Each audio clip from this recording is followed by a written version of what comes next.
Okay, where we last finished up, we had done a sheet 1 and a sheet 2. We added a sheet 3. And if you did not do that, you just click the new sheet button and it'll put in a new one for you. Let's go ahead and start off the base. Let's look back at our bill of materials real quick. We'll start with our 8-inch side, then put in our 12-inch, the bottom, the splines, and kind of follow this list as we go through and create our new sheets. So the base, we have to click the search for, and this is not what I'm looking for. I want to be in the, where is it?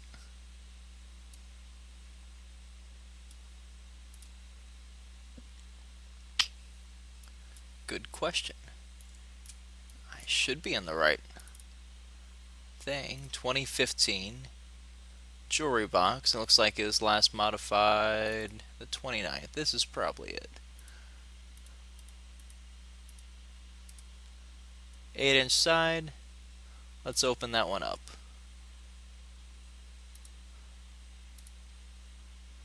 Okay. There's a good front view, top view, side view.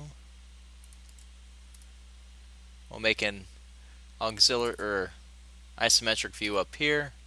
Have that one be shaded. But this might be one where we need an auxiliary view because we can't tell what's going on with this at all, except for maybe here.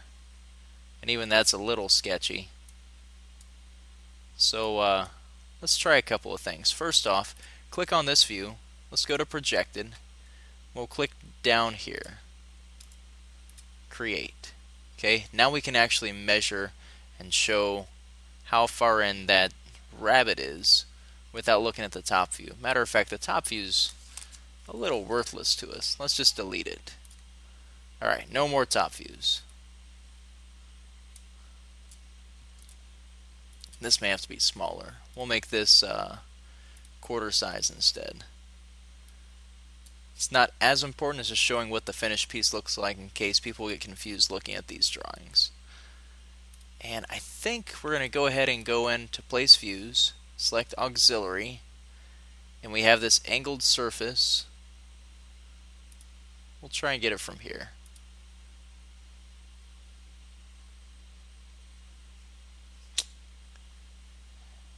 Well, it might be nice to have that, but it's not going to let us put it anywhere nice on the paper. So people are just going to have to figure it out. Let's go to dimension, annotate, dimension, and I'll teach you how to use the baseline real quick. Baseline, instead of setting a datum, the first line you click on is going to be your datum. And then everything after that, so I'm going to click 1, 2, the bottom line, the top line. Right click, continue. Look at that. Perfectly evened out dimensions. Why didn't I put these in? Those are size and not location dimensions. So I will put one of those in over here.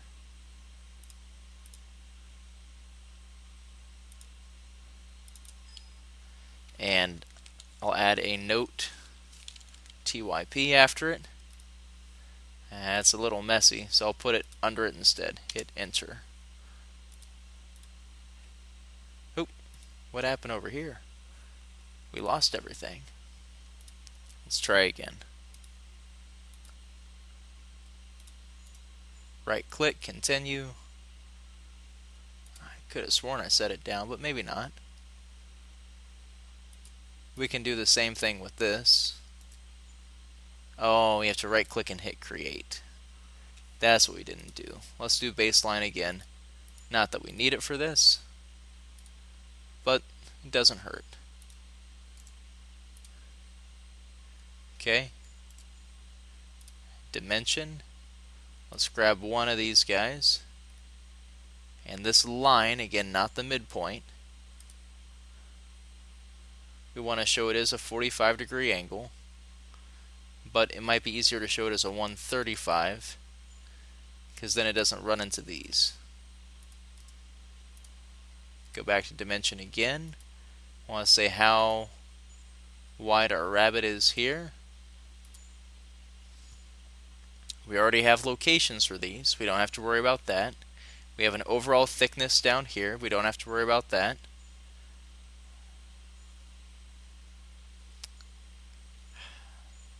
I'm really reconsidering this thing.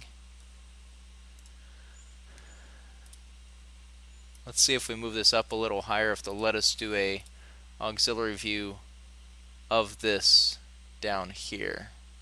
It does not want us to do that. Auxiliary views are really nice, but you have to have an angled surface that you're projecting. So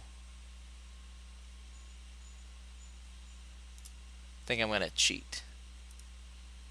I'm going to grab this, drag that up high, drag this down below. Nah, I can't do that.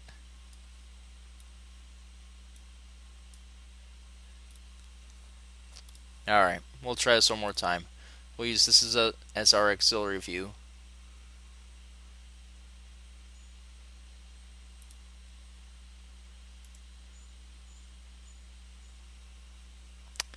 Let's just see if we can place it somewhere and then move it. So I will right click on it. Now let's go to Edit View.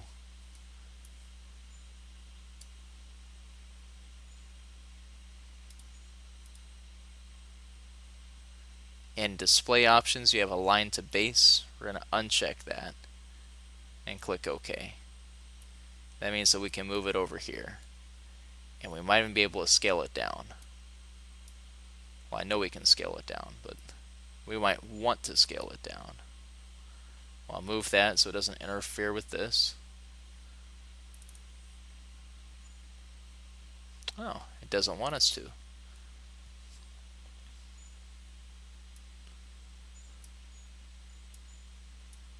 Oop, wrong one.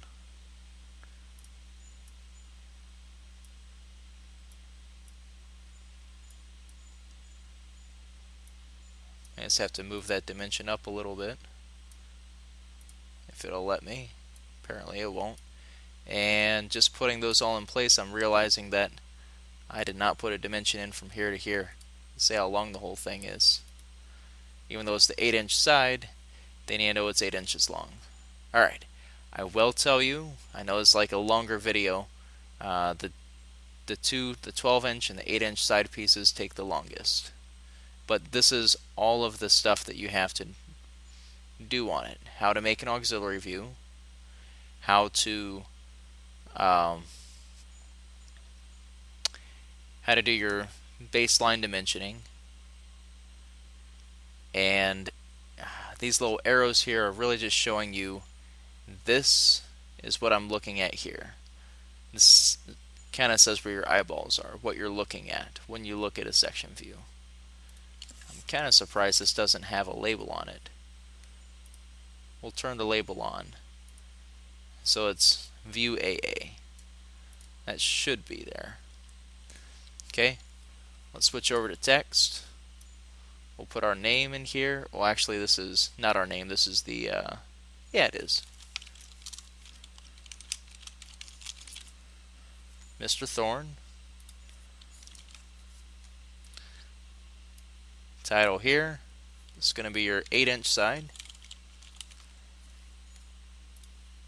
Scale here. It's going to be, I think it was half scale. Let's take a look. Hit escape a couple times, double click on one of these pieces. It is half scale. Okay. Let's pause, and I'll show you what the next one should look like once you have all the dimensions in. Oh, before I do, scoot that just inside. You don't want to have dimensions going off your page. Okay, this is your 12-inch side. This is what I'm looking for in the drawing. If you need to, go ahead and pause it here so you can see what exactly I did. I probably should have scooched that in so I can say this is the view that BB is coming from. There's BB. I have this in place. I'm showing how high up the rabbit is, how far these are spaced apart, how thick they are typically, and other angles and measurements. Here's a nice easy view, only needs 3 dimensions. Don't forget to fill out your title block, and you're ready for the next sheet.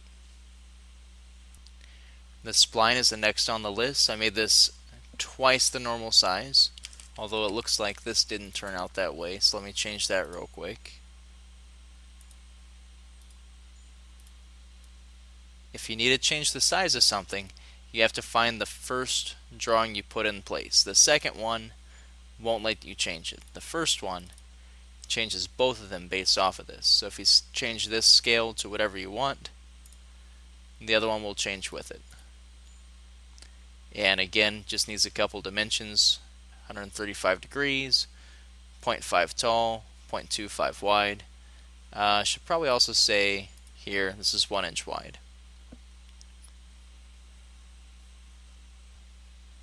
Also, don't forget to add this thing in. Okay, this is my 7-inch shelf side, and just in case you're wondering how I'm getting this order, again, I'm looking back here at the bill of materials sheet, and the next after spline is my 7-inch shelf side, which means the next one's going to be my 7-inch trim. Again, here's my 7-inch shelf. I'm going to change the name of this to 7-inch shelf side.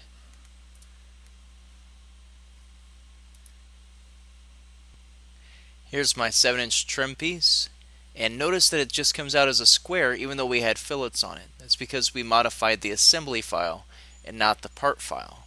So I am going to come back and add text and say note fillet, F-I-L-L-E-T, edges 0.25, that's a 1/4 inch. After attaching to lid.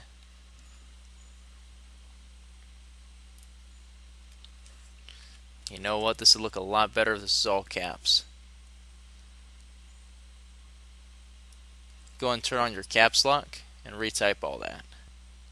I also ended up hitting enter a little bit after 0.25 inches so that I could have a break in it. It wouldn't run into my title block over here. So let's just put that down there so anyone making this as an actual project will know you do still have to add a fillet to that. Here's our 10.5 inch shelf side. And I want to make one quick note on here. This is 1.3, which is a funny number, so if I double click it, I can go to precision and tolerance. Change this to 3 instead of 2. And now instead of everything changing to precision of thousandths, now it's just the ones that are actually needed. So we'll do that for both of those. For any of you who are wondering why I have this as 0.125 instead of measuring from there to there, well, you know what, if we're in a wood shop, we're trying to make this, we want to know the thickness of the blade, not how far it is from here to here and subtracting things out. So I know some people watching the video may have issue with it. I feel like this is a lot more descriptive. Oh, and I forgot the scale. Scale is half. So let's put that back in here.